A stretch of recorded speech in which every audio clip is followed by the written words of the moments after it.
کہ مت پوجنا کسی کو سوائے اس کے، اے اللہ ہم عبادت بھی صرف تیری کریں گے اور دعا میں مدد کے لیے صرف تجھی کو پکاریں گے۔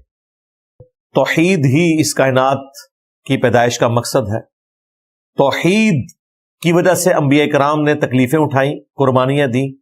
توحید کی وجہ سے اہل البیت علیہم السلام کو اپنی جانوں کا نذرانہ پیش کرنا پڑا۔ توحید کی خاطر صحابہ کرام علیہم رضوان نے تکلیف اٹھائیں، اور سب سے بڑھ کر اللہ تعالیٰ کے جو سب سے محبوب بندے تھے انبیاء کرام علیہم السلام، ان کو کن کن تکلیفوں سے گزارا گیا صرف توحید کی خاطر۔ توحید اللہ کو اتنی پیاری ہے کہ اس نے اپنے پیاروں کو بھی تکلیفوں سے گزارا ہے توحید کو اسٹیبلش کرنے کے لیے۔ اور یہاں لوگوں نے توحید کو کسی کھاتے میں نہیں سمجھا ہوا، اس ورڈ کو بولنا بھی ایک کوئی مذہبی توہین سمجھا جاتا ہے۔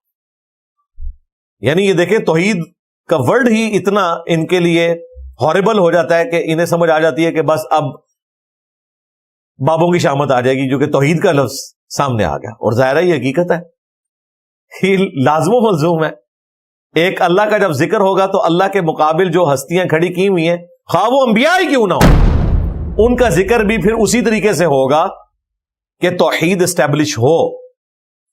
جو اللہ تبارک و تعالی نے قرآن حکیم میں عیسیٰ ابن مریم کو سینٹرڈ کر کے اتنی سخت گفتگو فرمائی،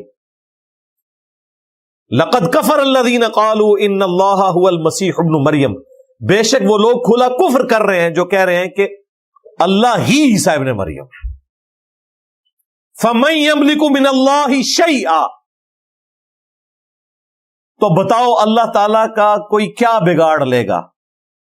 ان اراد ان یہلک المسیح ابن مریم، اگر اللہ تعالیٰ ارادہ کرے کہ عیسیٰ ابن مریم کو ہلاک کر دے، ان کی ماں کو ہلاک کر دے، اور جتنے زمین میں، اللہ کا کوئی کیا بگاڑ لے گا؟ توحید اسٹیبلش کرنی تھی، اللہ تعالیٰ نے سینٹرڈ کر لیا عیسیٰ ابن مریم کو، اولو العزم پیغمبر کو، کہ عیسیٰ اور ان کی ماں اور جتنے زمین میں سارے بزرگ ہو گئے، اگر اللہ ان کو ہلاک کر دے، اللہ کا کوئی کیا بگاڑ لے گا؟ غصہ تھا شرک کرنے والوں پر، لیکن سینٹرڈ کیا سیدنا عیسیٰ کو، کیونکہ انہیں معبود تصور کیا ہوا تھا۔ تو اللہ نے فرمایا کہ یہ معبود ہوں تو موت کیسے آئے گی، ہم چاہیں تو انہیں موت دے دیں۔ اب اگر کسی کا کوئی یہ وہم تھا نا کہ ہم تو معبود نہیں مانتے، ہم اللہ کا بندہ سمجھ کے مشکل کشا سمجھتے ہیں، تو وہ بھی اللہ نے نکال دیا۔ سورۃ المائدہ ہی میں آگے چل کے 75 نمبر آیت میں، مل مسیح ابن مریم الا رسول قد خلت من قبلہ الرسل، عیسیٰ ابن مریم تو نہیں تھے مگر ایک رسول ہی نا، ان سے پہلے بھی کئی رسول گزر چکے۔ وَأُمُّهُ صِدِّيقَةٌ، اور ان کی ماں ایک سچی عورت تھی۔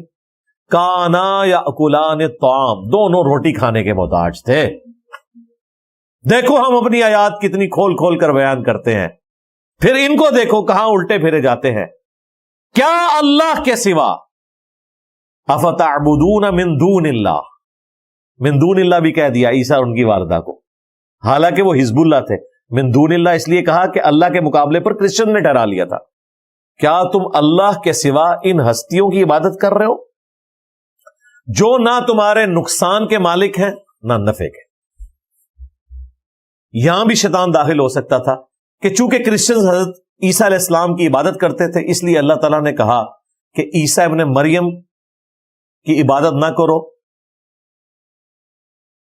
وہ روٹی کھانے کے محتاج تھے، ہم تو بزرگوں کی عبادت نہیں کرتے، ہم تو انہیں اللہ کا بندہ مانتے ہیں۔ لیکن اللہ نے ساتھ ذکر کر دیا کہ نہ وہ تمہارے نقصان کے مالک ہیں نہ نفع کے۔ اگر عیسیٰ اور ان کی والدہ کسی کے نقصان اور نفع کے مالک نہیں تو باب شاہی کوئی نہیں، عیسیٰ کے جیسا ہے ہی کوئی نہیں، تیرے بابے تھے شاہی کوئی نہیں، مریم جیسا ہے ہی کوئی نہیں، رابعہ بصریہ تھے شاہی کوئی نہیں۔ اگر یہ لوگ مشکل کشا نہیں ہیں، کسی کے نفع نقصان کے مالک نہیں ہیں، تو باقی ہستیاں کس کھاتے میں؟ تو توحید کے اعتبار سے جہاں جہاں کوئی نقب ڈالنے کی کوشش کرے، یہ چند ایک آیات آپ یاد رکھ لیں، انشاءاللہ تعالی کوئی بھی شرک کے حوالے سے کسی کو دھوکے میں نہیں ڈال سکتا۔ بالکل توحید واضح بیان ہو جائے گی اور شرک کا کلگما ہو جائے گا.